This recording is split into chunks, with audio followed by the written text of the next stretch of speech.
A funcionária da agência que administra os aeroportos bolivianos questionou o tempo de voo entre Santa Cruz, na Bolívia, e Medellín. Era igual à autonomia de combustível da aeronave da Lamia. Não tinha nem um minuto a mais, nem um minuto a menos de margem de erro.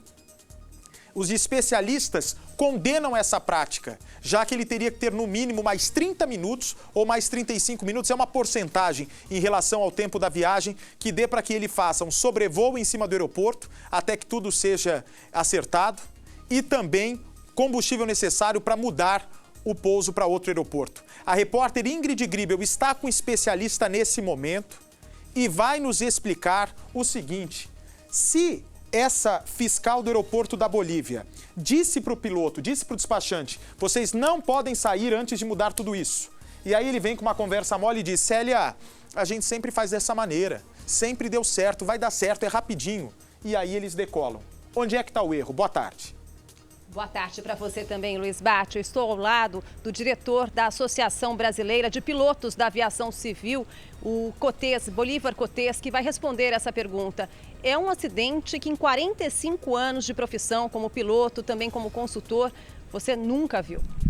Desse jeito, deliberadamente um piloto decolar abaixo dos mínimos para fazer uma viagem dessa, eu nunca vi. Na aviação, raramente, mas já ocorreram acidentes por pane seca, mas por outros motivos. Nunca saído deliberadamente como esse comandante fez, sabendo que estaria violando, já saindo com violação das regras de voo.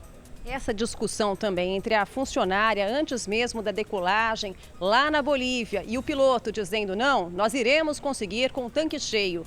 Isso também não é uma prática legal, não segue normas internacionais. De nenhum jeito. As regras são muito claras, né?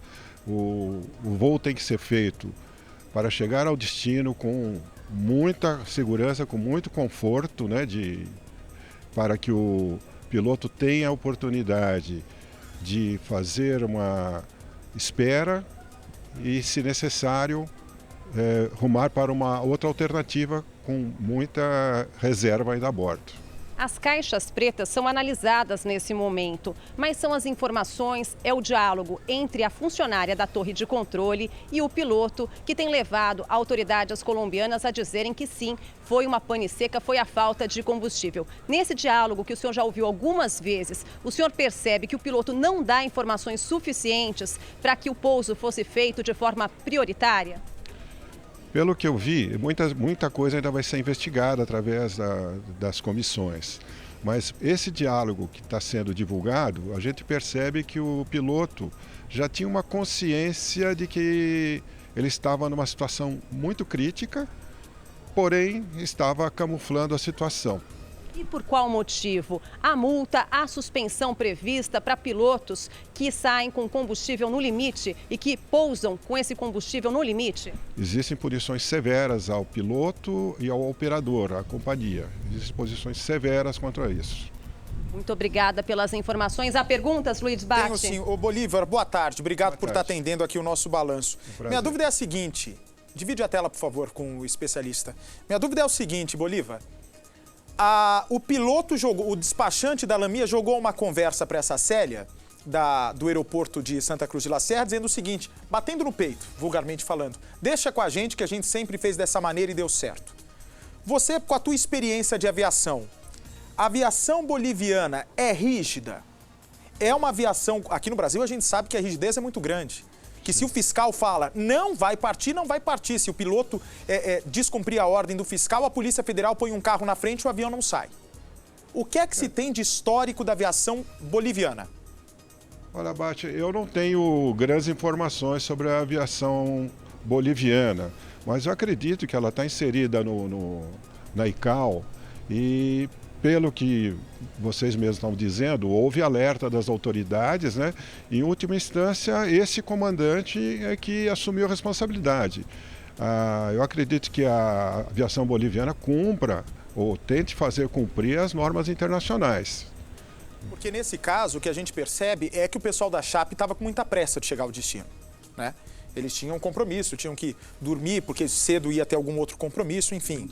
Iam treinar, né? Para o jogo de quarta-feira. Agora, nesses voos charters, a gente sabe que quem está alugando o avião é como se o avião fosse da pessoa. Pede prioridade, joga uma conversa no piloto. Nesse caso, o piloto seria soberano à decisão dessa tal de célia fiscal ou não? Completamente. As pressões que um piloto pode sofrer, né, na sua vida profissional, de vários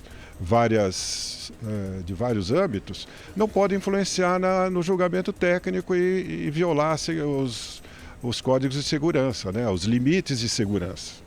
Ele é o último responsável sobre isso. A gente percebe também, portanto, se ele assumir o risco, ele está assumindo e decola, né? Pelo que eu estou entendendo.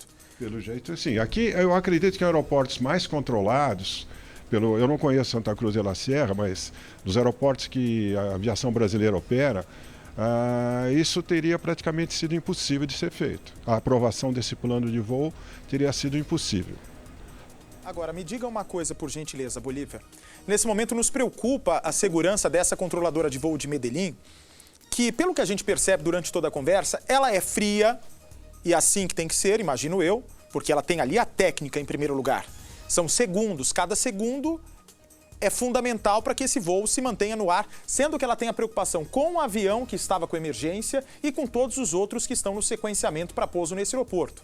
Porque ao mesmo instante em que ela tenta resolver o problema da Lamia e do Viva Colômbia, que estava com fuga de combustível, havia outros aviões em órbita, não é? E outros aviões dentro do espaço aéreo que eles precisavam afastar para deixar tudo liberado, o espaço aéreo liberado, para que os outros aviões pousassem. Mas, ao mesmo tempo em que a gente vê uma frieza por parte dessa controladora de voo, a gente encontra um piloto da Lamia completamente perdido. Em momento nenhum é possível afirmar, até agora gera dúvida, qual que é o verdadeiro problema que o senhor enfrenta? É pane elétrica ou é uma pane seca? Quanto tempo efetivamente o senhor tem para fazer esse pouso? A controladora disse, você tem 7 minutos até o pouso. Ele em momento nenhum disse, minha querida, 7 minutos não tem como, meu avião vai cair. Em momento nenhum ele disse. Quando começou a apertar, igual o carro, quando ali está no talo mesmo, que você sabe que o carro vai parar, é aí que ele começa a se desesperar e fala, direção, direção, me dá os vetores, o caminho mais curto até a pista. E aí ela começa a perceber que sim, estava diante de Mayday, estava diante do código 7700. Ouvindo a conversa, o piloto realmente foi ineficaz na clareza de informação? Pela conversa que eu vi, ele foi ineficaz e percebi que a controladora agiu dentro dos protocolos, né? Elencando as prioridades para pouso e fazendo a sequência para pouso desde a prioridade que foi apresentada para ela, né? Eu vejo que o piloto tinha já um nível de consciência, esse piloto da empresa boliviana, ele já tinha uma certa consciência do enrosco que ele estava, mas me pareceu que ele estava a camuflar essa situação devido a essa consciência de que ele estava violando as regras e se ele conseguisse fazer o pouso, a situação jurídica deles e da empresa seria muito questionada, né? Até porque os controladores de voo, não é? Essa é uma emergência que está tendo destaque no mundo todo por causa da tragédia. Mas é diário. O número de Mayday de 7700 ou o código 7700 é uma emergência, seja pane seca, seja pane elétrica, fogo a bordo. Ou então o 7600, que é a falha da comunicação, quando o piloto coloca esse código, é que ele está sem rádio, portanto ele está informando ao aeroporto mais próximo que ele vai seguir o plano de voo em caso de emergência. Então todo o espaço aéreo é aberto para que o piloto siga esse caminho. Se você tem todos esses elementos que dão segurança e fazem a aviação ser o meio de transporte mais seguro do mundo, por que ele não foi claro? De duas uma, ou ele tinha medo de punição, ou então ele não estava entendendo o que os computadores estavam mostrando para ele. Não, ali são fatores aí, a gente já entra na área de fatores humanos, né, de comportamento. Isso é um negócio mais profundo, provavelmente ele já vinha violando essas regras há algum tempo e achou que a sorte estaria sempre a favor dele. Isso é uma falha que às vezes existe no ser humano, né? E existem programas hoje que tratam disso na aviação mundial, na aviação mais evoluída, nos Estados Unidos, no Brasil, na Europa, os programas de CRM, que tratam dessa parte comportamental. Mas, nesse caso especificamente, nós já vimos, experimentamos aí na aviação, esse tempo todo no Mundial, vários casos de acidentes raros, mas vários casos de acidente por pane seca.